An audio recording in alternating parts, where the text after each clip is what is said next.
Hello दोस्तों, docs coin सभी exchanges पर लिस्ट हो चुका है। अब आप सभी के मन में एक ही सवाल होगा कि क्या इसे यहाँ पे सेल कर देना चाहिए या फिर होल्ड करना चाहिए, इसकी प्राइस यहाँ से बढ़ सकती है या फिर नहीं।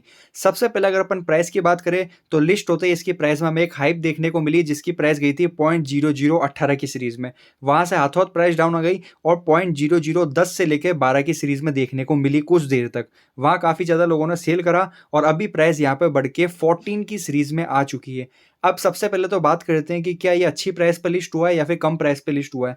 तो ये ना तो हमें बुरी प्राइस पे लिस्ट होते हुए देखने को मिल रहा है और ना ही काफ़ी अच्छी प्राइस पे लिस्ट हुआ है। एकदम जो ठीक-ठाक बीच की प्राइस थी उस पे ही लिस्ट हुआ है और मैंने काफ़ी पहले ही आप सभी को बता दिया था कि 0.0010 से लेके 20 के बीच, इसके बीच में हमें इसकी प्राइस देखने को मिलेगी और एग्ज़िट हमें 10-12 के यहाँ पर ही लिस्ट होते हुए देखने को मिला। काफ़ी सारे लोगों ने आपको काफ़ी हाई प्राइस भी बताई थी लेकिन उस प्राइस पे लिस्ट नहीं हुआ है। अब सबसे बड़ा सवाल कि क्या यहाँ पे सेल करना चाहिए?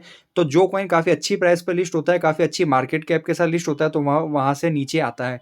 लेकिन ये अभी इतनी हाई प्राइस पे लिस्ट नहीं हुआ है, इस वजह से यहाँ पर अभी हमें बाइंग भी देखने को मिल रही है। प्राइस यहाँ पे क्यों इंक्रीज़ कर रहा है अगर अपन देखें तो यहाँ पर कुछ लोग बाइंग भी बना रहे हैं डॉक्स कॉइन की, क्योंकि ये कम प्राइस पे लिस्ट हुआ है।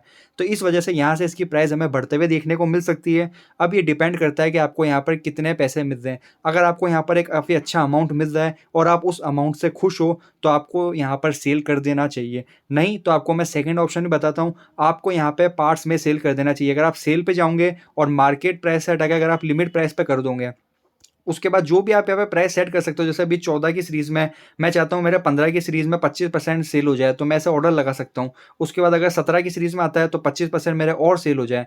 उसके बाद 18 की सीरीज़ में आता है तो ऐसे आप सेलिंग ऑर्डर लगा सकते हो। 15, 16, 18, 20, 22 इन सभी ज़ोन में आप कुछ-कुछ अमाउंट में सेलिंग ऑर्डर लगा सकते हो।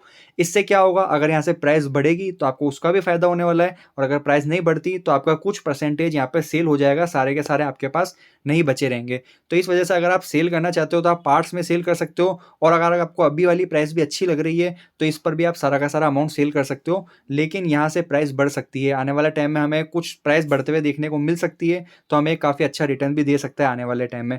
मैं यहाँ पर क्या कर रहा हूँ, तो मैं इस अमाउंट से खुश नहीं हूँ। अभी जिस प्राइस पे लिस्ट हुआ है उसमें काफ़ी कम ही अमाउंट मिल रहा है, तो इस वजह से मैं अभी इसे होल्ड कर रहा हूँ। मैं कुछ टाइम का यहाँ पे वेट करूँगा, अगर यहाँ से मुझे रेड कैंडल्स बनते हुए देखने को मिलेगी तो मैं ज़रूर सेल कर दूँगा, वरना मैं यहाँ से होल्ड करने वाला हूँ। प्राइस यहाँ से बढ़ सकती है।